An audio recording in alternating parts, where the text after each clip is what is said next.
Ngayong araw ay ibabahagi ko sa inyo ang isang kaso na nagsimula sa isang tila ordinaryong storage auction, ngunit nauwi sa isang nakakakilabot na pagtuklas ng isang krimeng puno ng kalupitan. Ito isang kaso hindi lamang tungkol sa pagpatay, kundi ito'y tungkol sa isang kalupitang mahirap tanggapin. Ang pagkitil ng buhay ng dalawang inosenteng bata ng kanilang sariling ina. At ang mas masaklap pa rito ay matapos ang lahat, hindi siya agad humarap sa katotohanan. Sa halip ay maingat niyang itinago ang nangyari sa likod ng katahimikan, panlilinlang at isang buhay na parang wala siyang krimeng ginawa. Samahan niyo muli akong silayan ang nakakagimbal na detalye ng kaso ni Lee Yoon-ji, isang kwentong nag-iwan ng matitinding tanong tungkol sa hangganan ng puso ng isang ina. Paano nagawang talikuran ng isang ina ang kanyang sariling dugo at laman at paano ito tuluyang nabaluktot hanggang sa puntong ang kalupitan ay naging posible. Yan ang ating hihimay-himayin sa kasong tatalakayin natin ngayon.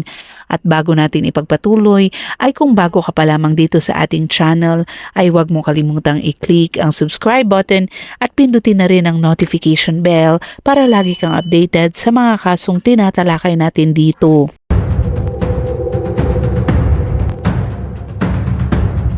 Krimen X-Files. Noong ika-11 ng Agosto taong 2022, habang unti-unti nang humuhupa ang pandemya ng COVID-19, isang online storage auction ang isinagawa sa New Zealand.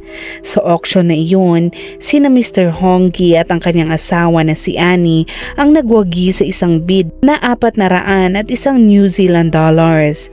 Katumbas ito ng humigit kumulang 200 at 40 US dollars.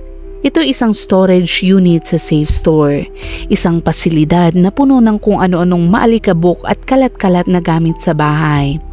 Sa gitna ng mga tambak na walang kwentang gamit, may dalawang maleta na mahigpit na nakabalot sa itim na plastic ang agad nilang napansin.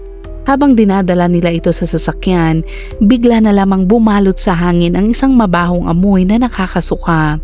Dahilan para kapwa sila kabahan. Hindi mapigilan ang kanilang kuryosidad, kaya naman huminto si Mr. Honggi sa gilid ng kalsada at nagpasa siyang tingnan kung ano ang nasa loob. Nang pinunik niya ang unang balot ng plastik, tumambad pa ang 3 patong na balot sa ilalim nito at lalo pang lumakas ang nakakasulasok na amoy.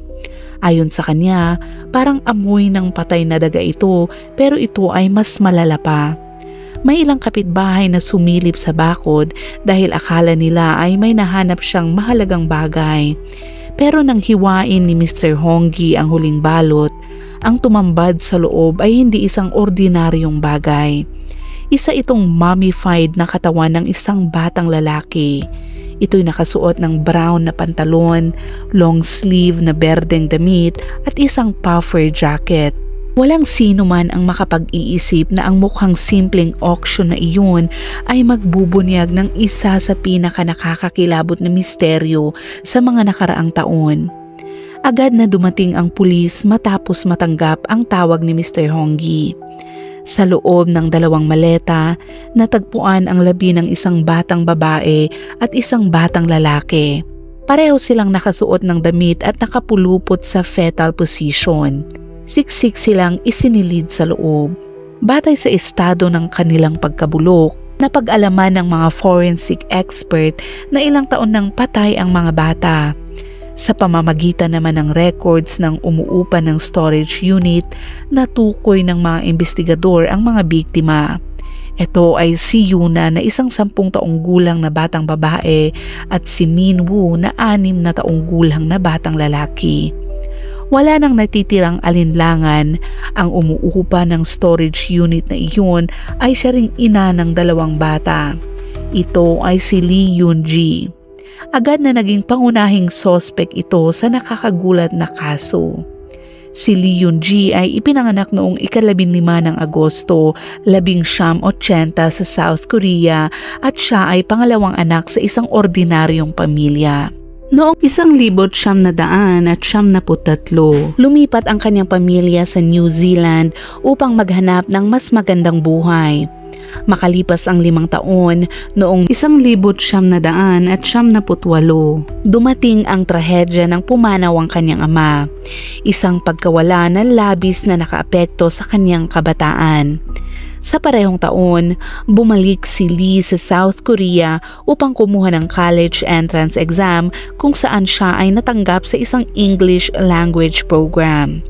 Matapos namang makapag-aral ng mahigit 1 taon, sinunod niya ang payo ng kanyang ina at bumalik muli sa New Zealand upang ipagpatuloy ang kanyang pag-aaral.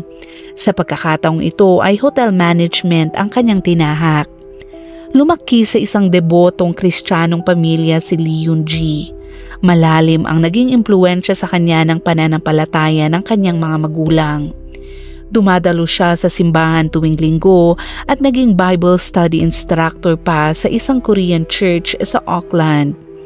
Sa isa sa mga youth gathering ng simbahan, nakilala ni Lee si Ian Jo, isang kilalang Korean na lalaki na nagtratrabaho bilang mid-level manager sa Auckland Airport. Isa rin siyang leader ng youth ministry ng simbahan na may mahigit 200 miyembro. Mabilis na nabuo ang kanilang relasyon at sa maikling panahon ay nagpakasal sila noong 2006.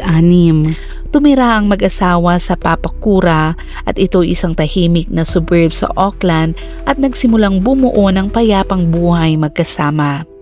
Pagkalipas ng 3 taon ng kanilang pagsasama, noong Hunyo 2009, isinilang ang kanilang unang anak na si Yuna.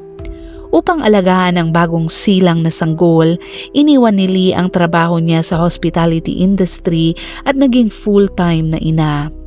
Noong Marso 2012, isinilang ang kanilang pangalawang anak na si Min Woo.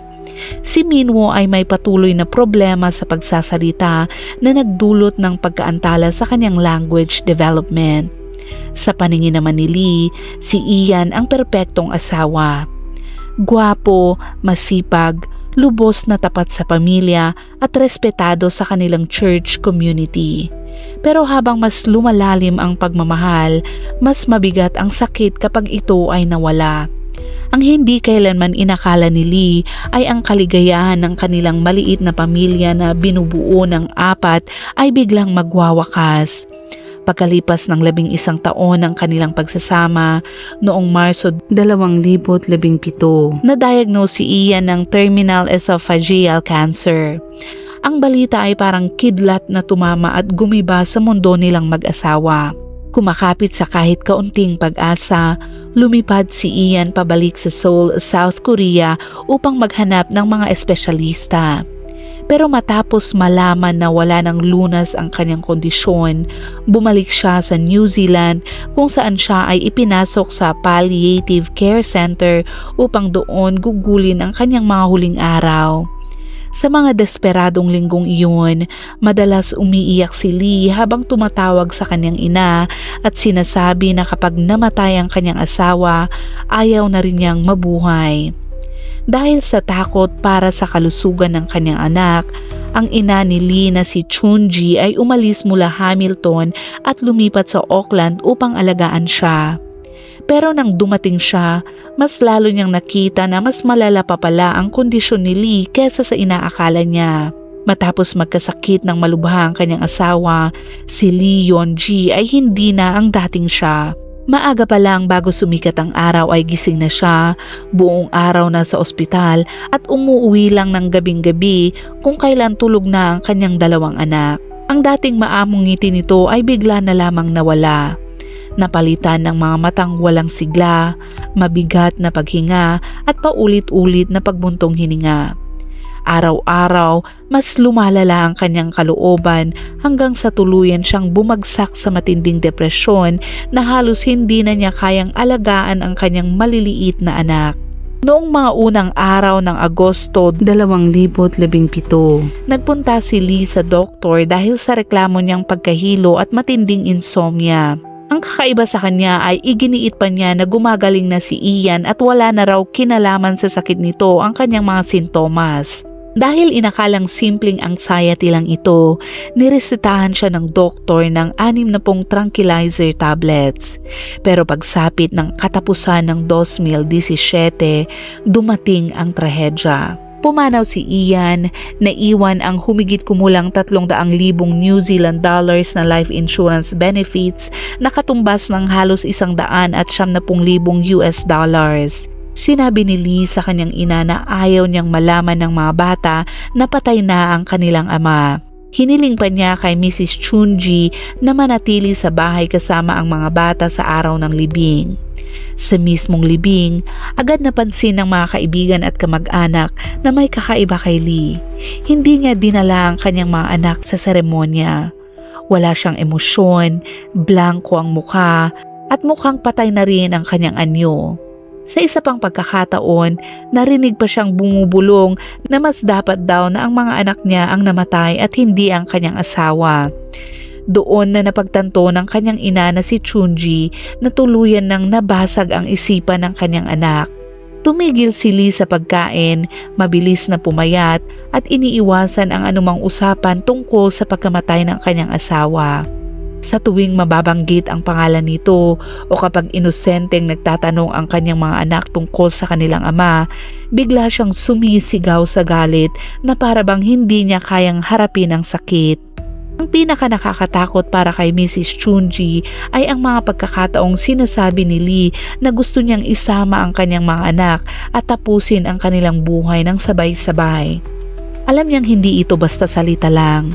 Ang takot na iyon ang nagpuyat sa kanya gabi-gabi at habang iniisip na isang sandali lang ang pagkaputol ng kontrol ay maaaring mauwi sa isang trahedyang hindi na maibabalik pa.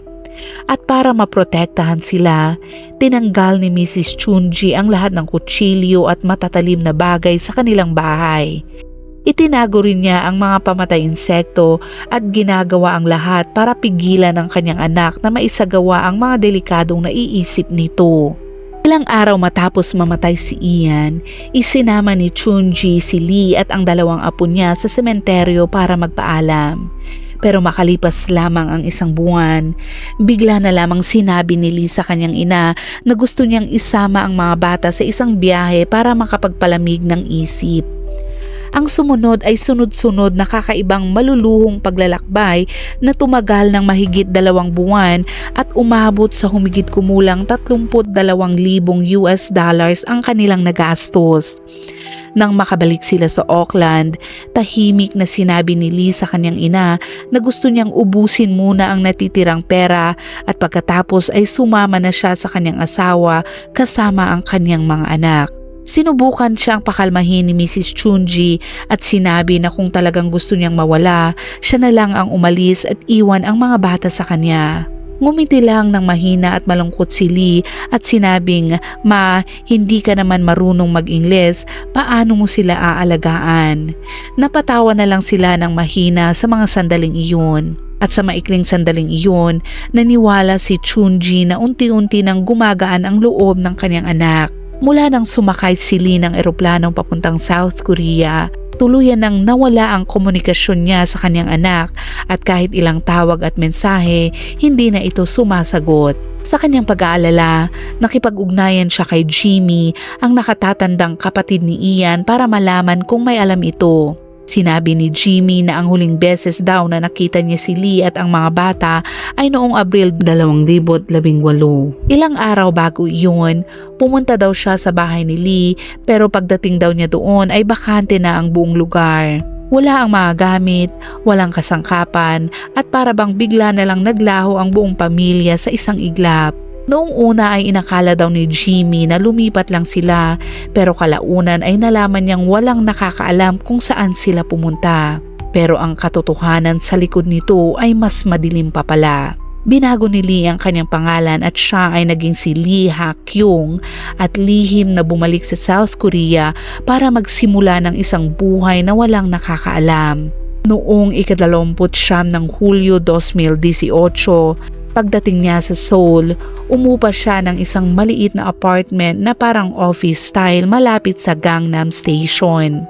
Makaraan ang ilang taon nang sinubaybayan ng mga Korean reporters ang kanyang mga hakbang at bumisita sa parehong gusali, nagbigay ng nakapanlulumong pahayag ang property manager. Sinabi niyang malinaw pa sa kanya ang babaeng iyon at hindi nagtagal matapos siyang lumipat ay may nangyaring insidente na humantong sa pagdating ng mga pulis at 119 emergency team sa gusali. Ayon sa mga emergency responders na rumisponde, si Lee ay sinaksak ng 8 beses, 6 na mabababaw na sugat at 2 malalim at may nakatatakot na hiwa sa kanyang leeg na parang kurbadong guhit. Sa kabutihang palad naman ay nakaligtas siya matapos siyang dalhin sa ospital at kinumpirma ng mga doktor na hindi naging fatal ang kanyang mga sugat. Mas lalo pang ikinagulat ng mga reporter ang isa pang detalye mula sa mga paramedic. Sa full examination, natuklasan na may matitinding pasa at marka ng pagsakal sa leeg ni Lee na sobrang lalim na naapektuhan ang mga facial nerves at pansamantalang naparelisa ang kaliwang bahagi ng kanyang mukha. Nang tanungin siya ng mga pulis sa Seoul, iginiit ni Lee na ang kanyang mga sugat ay gawa raw ng isang estranghero, isang lalaking sumunod sa kanya hanggang sa kanyang apartment, inatake siya at muntik pa siyang sakalin hanggang sa halos siya ay mawalan ng buhay. Pero nang suriin ng mga investigador ang CCTV footage ng gusali, wala silang nakita kahit anong bakas ng kahinahinalang tao na pumasok o lumabas sa lugar na iyon. Dahil dito, sa ilalim ng normal na proseso, inirekomenda ng pulisya na sumailalim si Lee sa isang forensic medical examination para sa mga biktima ng sexual assault kasama ang mga biological test na maaring makatulong sana para matukoy ang umano'y salarin. Pero mariing tumanggi si Lee, paulit-ulit at matigas ang kanyang pagtanggi. Batay sa mga forensic findings at sa hindi nagkakatugmang mga pahayag ni Lee, napagpasyahan ng mga investigador na walang tunay na pag-atake na nangyari at ang kanyang mga sugat ay malamang na self-inflicted o gawa niya mismo sa kanyang sarili. Noong taong 2018, sa panahong iyon, wala pang nakakaalam kahit ang pulisya sa Korea na si Lee ay nagtatago ng isang nakakatakot na lihim na mabubunyag lamang pagkalipas pa ng 4 na taon. Dahil sa nakitang matinding psychological instability at paulit-ulit na suicidal thoughts, inayos ng pulisya ang kanyang pagpasok sa isang psychiatric hospital noong Marso 2019. Ayon sa mga staff ng hospital, sa buong panahon ng kanyang gamutan, si Lee ay palaging tungkol lamang sa sarili niya, sa kanyang sakit at sa kanyang matinding kalungkutan, pero ni minsan ay hindi niya nabanggit ang kanyang mga anak. Habang papalapit ang araw ng kanyang paglabas sa ospital, naubos na ang pera ni Lee at hindi na niya kayang bayaran ang kanyang medical bills. Sinubukan niyang tawagan ang kanyang ina na si Mrs. Chunji sa New Zealand pero hindi na niya ito makontak. Dahil sa kanyang desperasyon, nakipag-ugnayan siya sa isa sa mga kaibigan ng kanyang ina sa simbahan at humingi ng tulong para mabayaran niya ang natitira pang hospital bills nito. Sa tawag na iyon, nang mahinahong tinanong siya ng babae tungkol sa kanyang mga anak, malamig na sumagot si Lee na wala na ang mga ito. Ang kanyang naging sagot ay nag-iwan sa kabilang linya ng matinding pagkagulat at pagkabigla. Pero hindi naman nagtagal, sinabi ni Lee sa isa pang kamag-anak sa South Korea na ang kanyang mga anak ay nakatira kasama ang kanilang lola. Dahil sa magkasalungat niyang mga pahayag at sa kanyang matinding psychological instability, wala nang nakapagsabi kung alin sa mga ito ang totoo. Hanggang sa dumating ang Abril 2022, nang tuluyang maubos ang pera ni Lee at hindi na niya mabayaran ang storage fee sa New Zealand at doon unti-unting nabunyag ang matagal niyang itinatagong nakakatakot na lihim.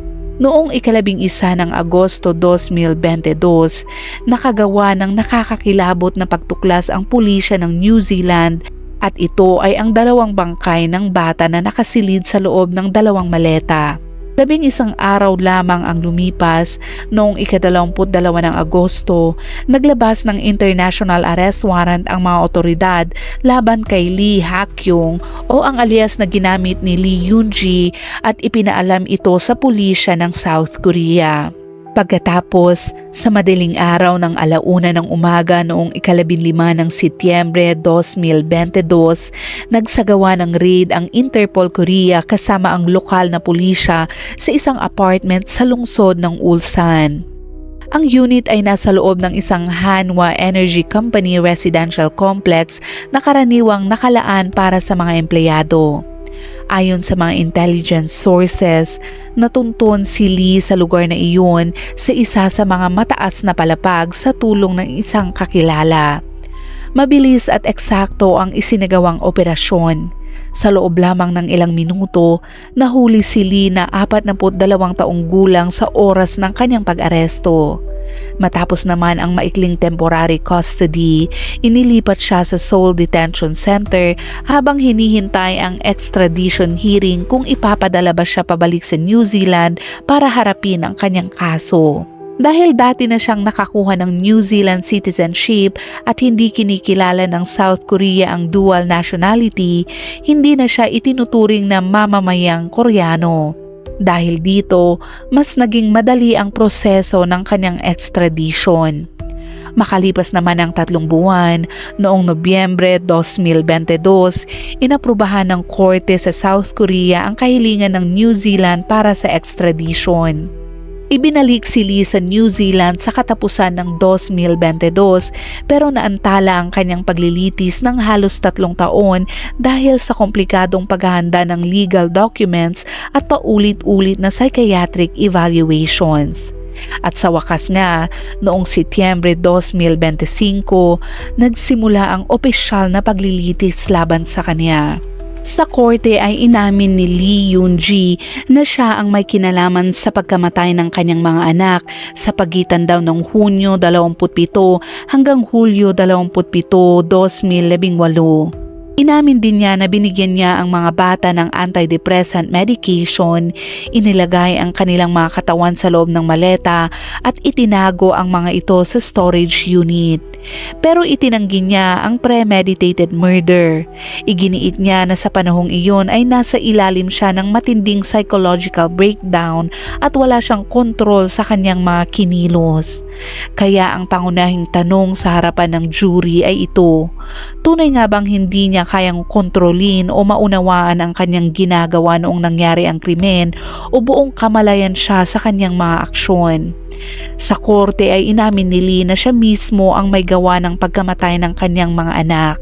Ipinahayag niya na pagkatapos ng kanilang pagpanaw, siya mismo ang nagbalot sa kanilang mga katawan ng patong-patong gamit ang 3 plastic bags na mahigpit niyang isinara bago inilagay sa loob ng maleta. Pagkatapos nito ay muli na naman niyang binalot ang mga maleta gamit ang makapal na plastic at tape. Sa gitna ng matinding psychological collapse, sinabi ni Lee na naniniwala siya na ang pinakamabuti para sa kanyang pamilya ay sabay-sabay silang umalis sa mundong ito para mailigtas ang kanyang mga anak mula sa isang kinabukasan na para sa kanya ay wala ng pag-asa. Si Dr. Helen Posen, isang forensic pathologist mula sa New Zealand Institute of Public and Forensic Health, ang nagsagawa ng autopsy sa 2 bata.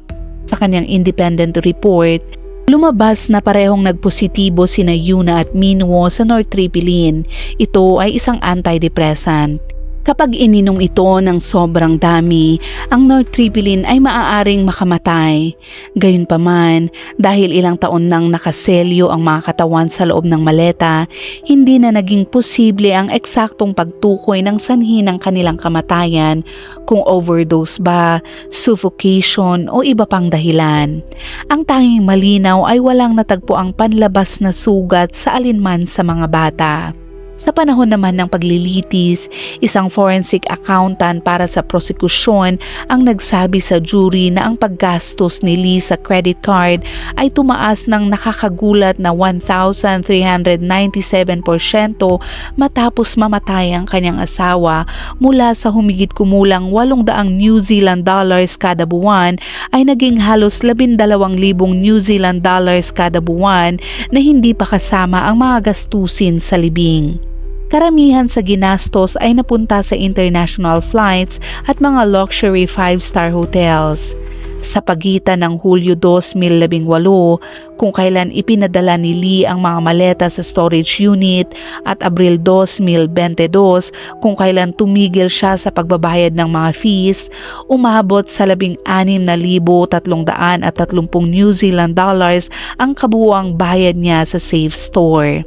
Ipinunto ng prosekusyon na ang mga ginawa ni Lee matapos mamatay ang kanyang mga anak tulad ng pag-upa ng storage unit, paglipat ng mga bangkay, pagbabago ng kanyang pangalan at pati ang paglipad pabalik sa South Korea gamit ang business class noong katapusan ng Hulyo 2018 ay pawang palatandaan ng isang taong alam ang kanyang ginagawa at alam din niyang mali ito.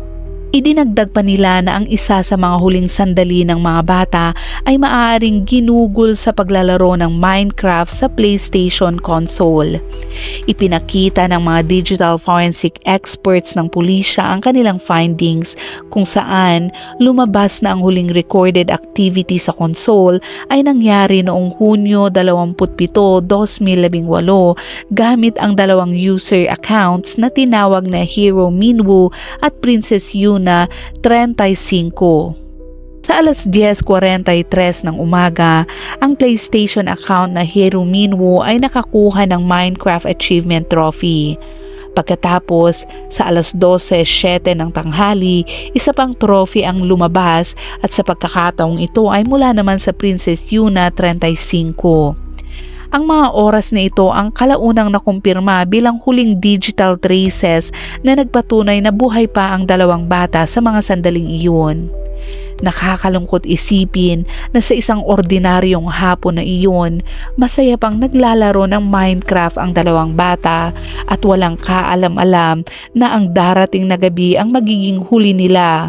At ang taong kukuha ng kanilang buhay ay ang mismong kanilang sariling ina. Sa buong paglilitis, mahigit 40 witnesses at eksperto ang tinawag ng prosekusyon upang tumistigo, habang ang depensa ay isang witness lamang ang iprinisinta.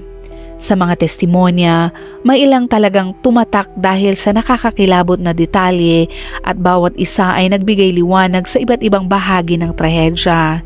Isa sa mga pangunahing saksi ay si Roger McLaren, isang empleyado ng moving company na nagsabi sa korte na noong Hulyo 2018 ay inupahan siya ni Lee Ha-kyung para ilipat ang lahat ng kanyang gamit papunta sa Safe Store storage facility.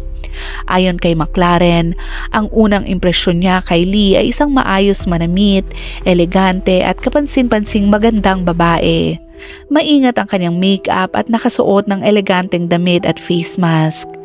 Binigyang diin niya na sa panahong iyon, bago pa man ang COVID-19 pandemic, napakabihira ng pagsusuot ng mask sa publiko kaya agad itong napansin bilang kakaiba. Sa kabila ng maayos niyang itsura, ang mga gamit sa loob ng bahay ay mukhang ordinaryo lamang, walang marangya at hindi tugma sa inaasahang estado ng kanyang pamumuhay. Ngunit ang mas ikinagulat niya ay ang mga malamig at detached na kilos nito habang isinasagawa ang paglilipat. Wala daw siyang ibinigay na malinaw na instruksyon, walang pakialam kung ano ang mauunang ilabas o ilagay at basta sinabi lang niya na ilabas silang lahat. Naalala rin ni McLaren na habang naglilipat daw sila, napansin niya ang dalawang malalaking maleta sa pinakalikod ng bahay. Ayon sa kanya, nakatago ang mga ito sa ilalim ng maraming trash bags at kalat kaya halos hindi mo mapapansin hanggat hindi natatanggal ang ibang damit. Nang sinimulan daw nilang galawin ang bahaging iyon, biglang umalingasaw ang mabahong amoy na halos hindi na niya makayanan at napapikit na lang daw siya sa sobrang baho. Nang tangka niyang buhatin ang isa sa mga maleta, napagtanto niyang sobrang bigat nito at tinatayang aabot sa 50 kilo at sobrang bigat para sa isang tao lamang. Kinailangan pa daw niyang tawagin ang kanyang katrabaho para matulungan siyang buhatin ito. Sa panginginig ng boses habang nasa witness stand, sinabi ni McLaren na nagbiro pa nga raw siya sa kasama niya na grabe ang bigat nito at baka daw may bangkay sa loob. Hindi naman niya akalaing ang birong iyon ay maging totoong realidad. Sa loob ng korte, ilang segundo ang katahimikan habang ang bigat ng kanyang sinasabi ay bumagsak sa buong silid.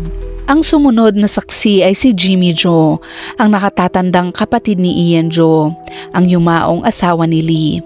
Ayon sa kanyang testimonya, habang nilalabanan ni Ian ang terminal esophageal cancer nito, pumunta ito sa South Korea para magpagamot, ngunit sa buong panahong iyon, hindi kailanman dinala ni Lee ang mga bata upang makita ang kanilang ama. Noong una ay kinailangan pa siyang pilitin ng mga kamag-anak bago siya pumayag na dalhin ang mga bata sa hospice center ilang araw bago pumanaw si Ian. Nagpatotoo rin si Jimmy Jo na noong Abril 26, 2018, bumisita siya sa bahay ni Lee matapos malaman na hindi na pumapasok sa eskwela ang mga bata. Nang dumating sila, nalaman nila na katatapos lang bumalik ni Lee sa New Zealand matapos ang isang mahabang biyahe kasama ang mga bata sa ibang bansa. Naalala ni Jimmy na noong araw na iyon, si Lee ay tila kalmado ngunit malamig daw ang pakikitungo nito. Sinabi niya na ang mga bata ay dumaraan sa mahirap na panahon at ayaw daw niya silang makialam. Nang alukin daw siya nito ng tulong pinansyal o pag-aalaga sa mga bata, mariin siyang tumanggi at sinabing kaya daw niya itong ayusin mag-isa. Ayon pa kay Jimmy, maayos ang pananamit ni Lee sa mga panahong iyon, may kaunting makeup at malinis at maayos ang kanilang bahay. Walang bakas ng kaguluhan, stress o krisis man lamang. Ayon pa sa kanya, mukha lang siyang pagod at medyo down pero parang ordinaryong tao lamang. Hindi niya inakala na may masamang mangyayari na pala. At bago daw siya umalis, kumuha pa si Jimmy ng litrato ng kanyang mga pamangkin bilang kanyang alaala. At habang pinipigilan niya ang kanyang luha sa witness stand, sinabi niya na hindi daw niya alam na iyon na pala ang huling larawan na makikita niyang buhay ang mga bata. Isa pang saksi ay si Sophie Dunn, isang grief counselor sa hospice center kung saan ginamot si Ian. Una niya raw nakilala si Lee noong Nobyembre 16, 2017 noong kritikal na ang kalagayan ni Ian. Ayon kay Don, si Lee ay labis na wasak at galit. Ikinwento nito ang sakit ng unti-unting panghina ng katawan ng kanyang asawa at ang pakiramdam na hindi lang niya nawala ang taong mahal niya kundi pati ang kanyang buong pamilya at kanilang kinabukasan. Sinabi din ni Lee sa kanya na ilang beses na siyang nagdasal sa Diyos pero wala raw siyang natanggap na sagot. Sa mahabang tinig sa korte, sinabi ni Don na para kay Lee, parang tuluyan ng gumuho ang kanyang pananampalataya sa Diyos. Hindi na raw niya alam kung paano pa siya mabubuhay matapos mamatay ang kanyang asawa at lalo na sa mga sumunod na nangyari sa kanyang buhay. Sa kalaunan ng paglilitis, tumayo bilang saksi para sa prosekusyon si Mary Robinson, isang veteranong guro na may mahigit 40 taong karanasan. Nanginginig ang kanyang boses habang ito'y nagsasalita. Siya ang naging guro ni Yuna at Minwoo. Paulit-ulit siyang napahinto habang pinipigilan ang kanyang luha at habang pilit niyang kinokontrol ang kanyang sarili. Sinabi niya sa mahinang tinig na sina Yuna at Minwoo ay mababait, magagalang at talagang kaibig-ibig sa mga kaklase nila. Pareho daw silang magagaling na estudyante at minamahal at nirerespeto ng lahat. Naalala niya ang unang beses na nakita daw niya si Yuna, isang maliit na 5 taong gulang na batang babae na laging bumabati sa mga guro ng may maliwanag na ngiti at mahinang pagyuko tuwing umaga. Sa paglalarawan naman niya kay Lee at sa yumaong asawa nitong si Ian, sinabi ni Mary na pareho silang mapag-alaga at responsableng mga magulang at laging nakikipag-ugnayan sa pag-aaral ng kanilang mga anak at tunay na nag-aalala sa kanilang kalagayan. Naalala din daw niya na madalas mag-alala si Lee tungkol sa speech impediment ni Minwoo at natatakot siyang baka mabuli ito sa paaralan. Pero ayon kay Mary, si Minwoo ay masayahin at maraming kaibigan, laging nakangiti, tumatawa at sabik makipaglaro ng Minecraft kasama ang kanyang mga kaibigan. Isa siyang masigla at masayang bata na puno ng buhay. Pagkatapos, unti-unting nagbago ang lahat. Nang lumala ang sakit ni Ian, napansin daw ni Mary na naging tahimik si Minwoo. Bumababa ang kanyang pagsasalita, unti-unting nawawala ang kanyang tawa at nagsimula ng magdala ang kanyang mga mata ng lungkot na hindi akma sa kanyang edad. Sa nanginginig na boses, ikinwento ni Teacher Mary Robinson ang huling beses na nakita niya si Lee Ha-kyung. Noong Nobyembre 2017, ilang linggo daw matapos pumanaw ang asawa niya, dumating siya sa paaralan upang sunduin ang kanyang dalawang anak. Sinabi daw niya kay Mary na iyon na daw ang huling araw nila sa klase.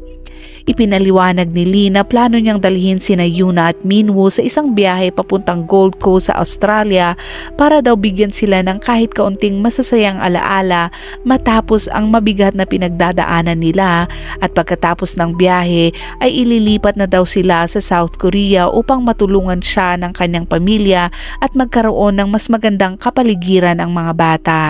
Sinabi ni Mary sa korte na sa oras na iyon, wala siyang nakitang mali. Mahina ang boses ni Lee, magalang ang ngiti, at tila talagang focus siya na mapasaya ang kanyang mga anak sa isang bakasyon.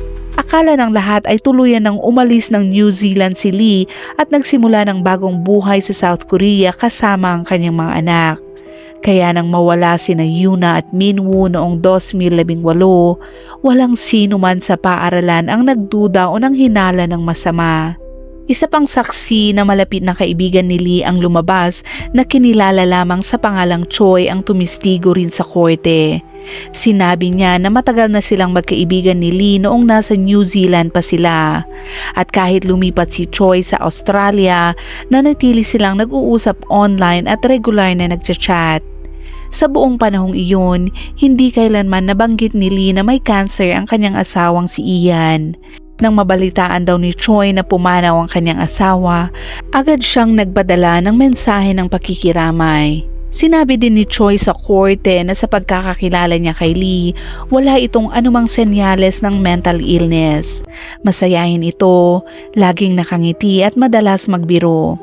Para sa kanya, si Lee ay mukhang normal na tao lamang.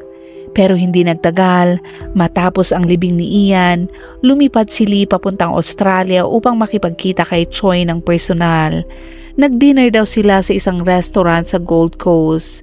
Ayon kay Choi, si Lee ay kalmado at composed pero may mabigat na pakiramdam sa ilalim nito na para bang may pilit siyang itinatago o tinatakasan ng katotohanan tungkol sa pagkamatay ng kanyang asawa. Sa simula daw ay ayaw niyang pag-usapan si Ian na para bang gusto niyang burahin ang lahat ng nangyari. Pagkatapos, sa gitna ng kanilang pagkain, bigla daw sinabi ni Lee ang isang pahayag na nagpatigil kay Choi. Mahina daw niyang sinabi na sana raw ay bumagsak na lang ang eroplanong sinasakyan nila papuntang Australia sa dagat para sabay-sabay na silang namatay ng kanyang mga anak. Kuminto si Choi bago idinagdag ang isa pang nakakakilabot na sinabi ni Lee. Sabi raw nito na kung ang mga anak na lamang niya ang namatay imbis na si Ian, baka daw hindi niya kailangang pagdaanan ang ganong sakit. Sinabi ni Choi sa korte na noong narinig daw niya ang mga katagang iyon mula sa kanyang kaibigan ay tila napako daw siya sa kanyang kinauupuan. Hindi daw siya makapaniwala na ang dating masayahin, puno ng tawa at positibong kaibigan ay nakakapagsabi daw ng ganoon kadilim na mga salita. Sa panahon ng paglilitis, tumistigo rin si Mrs. Chunji, ang ina ni Lee. Sinagot niya ang lahat ng tanong mula sa prosekusyon at depensa ng kalmado ngunit pagod na pag-amin. Ikinwento niya na noong Hunyo 13, 2022, nakatanggap daw siya ng tawag mula sa isang pastor sa South Korea na nagsasabing si Lee ay naospital at kailangan ng tulong ng kapamilya para sa mga gastusin sa ospital. Sa tawag na iyon, tinanong daw ni Mrs. Chunji ang kanyang anak tungkol sa mga bata, kung saan sila at kung kumusta na sila, pero ang sagot daw ni Lee ay nag-iwan sa kanya ng matinding gulat. Ang sabi daw ni Lee ay wala na daw ang kanyang mga anak. Sa loob ng kalahating araw, paulit-ulit daw na tumawag si Mrs. Chunji at nakikiusap na bigyan siya ng sagot pero nananatiling malamig at walang emosyon ang mga tugon ni Lee. Wala ni katiting na bakas ng damdamin at wala pa ring malinaw na paliwanag kung ano ang nangyari sa dalawang apo niya na minsan niyang karga sa kanyang mga bisig.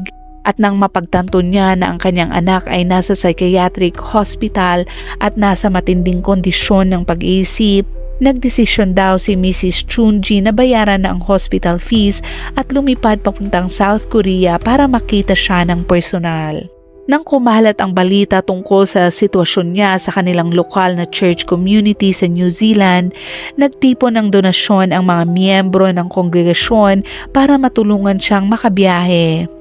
At dahil sa kanilang tulong, nakarating ito sa South Korea. Sa loob ng isang madilim at tahimik na silid sa ospital, matapos ang maraming taon ng pagkakalayo, nakita niyang muli ang kanyang anak. Si Lee ay maputla, tahimik at wasak ang kanyang anyo. Gustong-gusto siyang tanungin ni Mrs. Chunji kung nasaan ang mga bata, pero naalala niya ang paalala ng doktor. Huwag na huwag daw itong magsasalita ng anumang mga bagay na maaaring makapagpabigat o makapagpalala sa kondisyon ng pasyente. Dahil doon, nanahimik lang daw siya at umupo sa tabi ng kama ng kanyang anak at pinipigil ang mga luha habang pinagmamasdan ang bawat paghinga nito. Kahit binalaan siya ng doktor tungkol sa pagtatanong, hindi niya natiis tanungin ang mga bata. Pero kahit nakaalis na sa ospital, nanatiling tahimik si Lee. Tumanggi pa rin siyang magsabi ng kahit ano tungkol sa kanyang mga anak. At makalipas nga ang maikling panahon nang mabuksan ang storage unit sa New Zealand, doon na tuluyang lumabas ang nakakakilabot na katotohanan.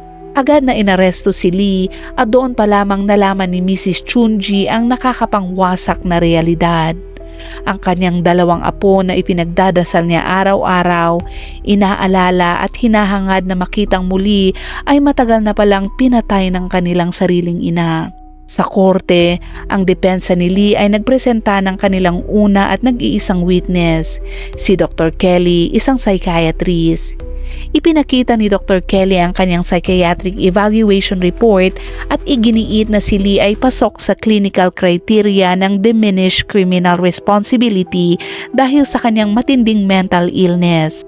Ayon sa kanya, si Lee ay may major depressive disorder at tunay na naniniwala na mas masahol pa sa kamatayan ang magiging kapalaran ng kanyang mga anak kung mabubuhay silang wala ang kanilang ama o kung malalaman nila ang katotohanan. Kaya sa kanyang konklusyon, si Lee ay nasa estado ng legal insanity noong panahon ng krimen. Nang tanungin tungkol sa eksaktong dami ng gamot na ininom ni Lee at ng mga bata, inamin ni Dr. Kelly na hindi niya ito matandaan ng eksakto. Inamin din niya na naisip niya ang posibilidad na maaaring hindi ganap na totoo ang mga pahayag ni Lee, pero sa huli ay pinanindigan niyang ang mga kilos nito ay tugma sa sintomas ng psychotic depression. Pero mariing sumagot ang prosekusyon sa pamamagitan ni Prosecutor Natalie Walker. Kinwestiyon niya ang findings ni Dr. Kelly at iginiit na walang malinaw na ebidensya na si Lee ay nasa psychotic state noong nangyari ang mga pagpatay. Nang pilitin siyang magbigay ng mas detalyadong paliwanag kung paano niya naabot ang konklusyon, nag-alinlangan si Dr. Kelly at kalaunan ay sinabing hindi daw niya kayang maibigay sa kanila ang lahat ng detalye.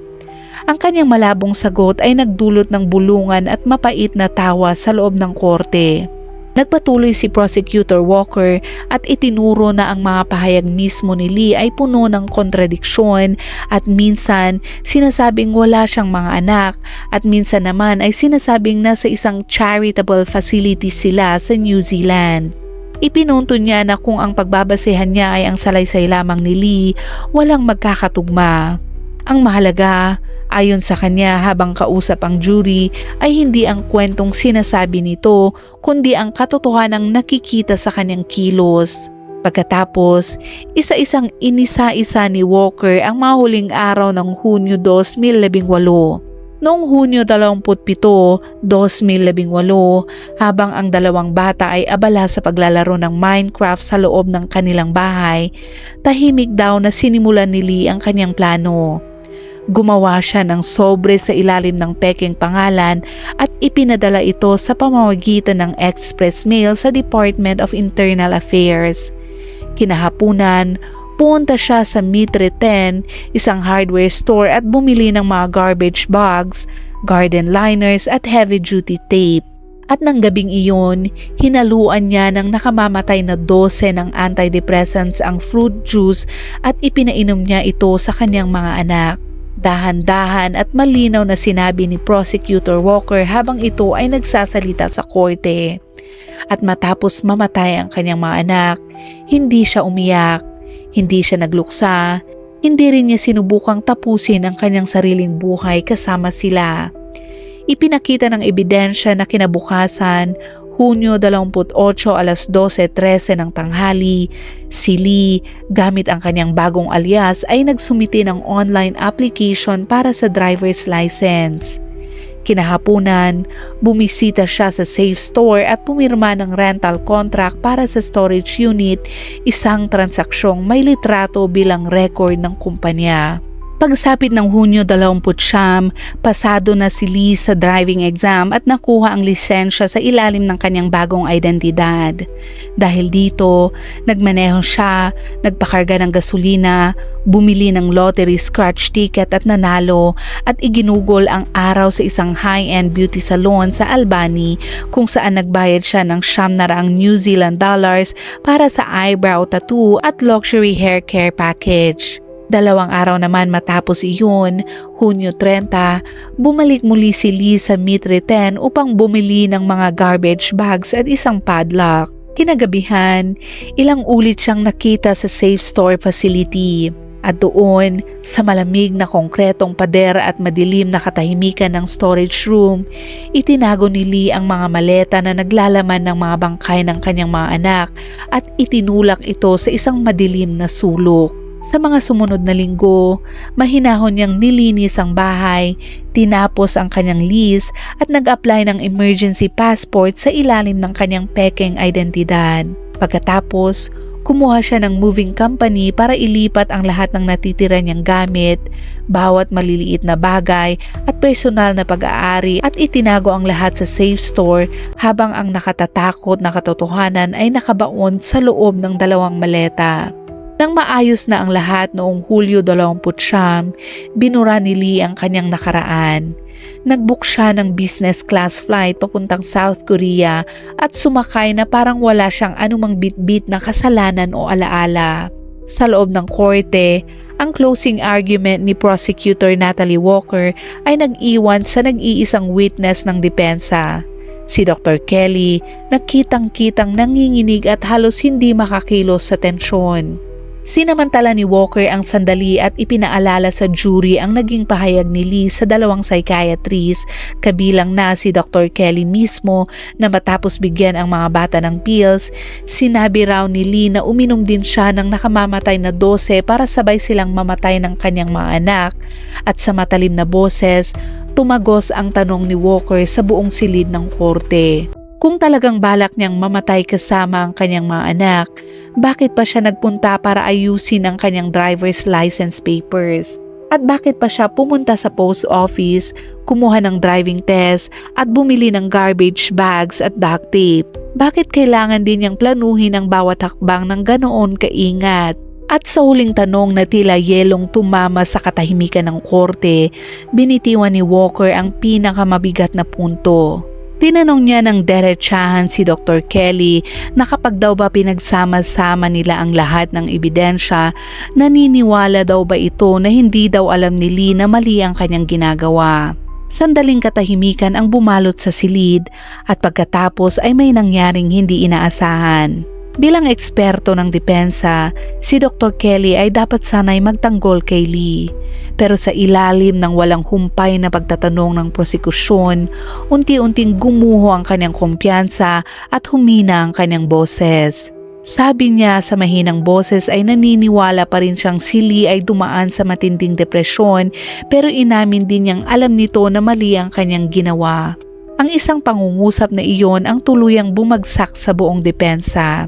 Kahit ang nag-iisang saksi ng panig ni Lee ay kinilala na ngayon na alam ni Lee ang tama at mali noong oras ng krimen. Sa pagkawala ng kanilang huling sandalan, tuluyan ng gumuho ang depensa. At matapos ang 3 oras na deliberasyon, bumalik ang jury sa courtroom at ibinigay ang kanilang hatol. Guilty sa pagpatay si Lee sa kanyang 2 anak. bumigat ang katahimikan sa silid. Ang kasong yumanig sa buong New Zealand ay tuluyan ng natapos. Ang sentencing hearing naman ay itinakda noong Nobyembre 2025. At dahil walang death penalty sa New Zealand, malinaw na ang magiging parusa ni Lee ay habang buhay na pagkakakulong na may posibilidad ng parol matapos ang ilang dekada. Ang pagiging ina na kadalasang simbolo ng proteksyon, sakripisyo at walang kondisyong pagmamahal ay naging sentro ng isang trahedyang yumanig sa isang buong bansa. At ito ang kaso ni Lee Yoon-ji, isang kasong patuloy na naaalala bilang isa sa pinakanakakakilabot na krimen sa New Zealand.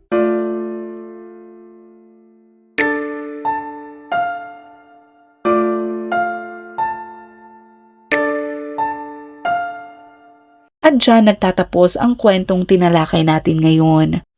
Gaya ng dati, kung umabot ka sa dulo ng videong ito ay huwag mong kalimutang ilagay sa comment section ang iyong saloobin at ilagay mo na rin kung anong oras at saan mo ito napanood para naman alam namin kung saan umabot ang videong ito. Hanggang sa muli at palaging mag-iingat.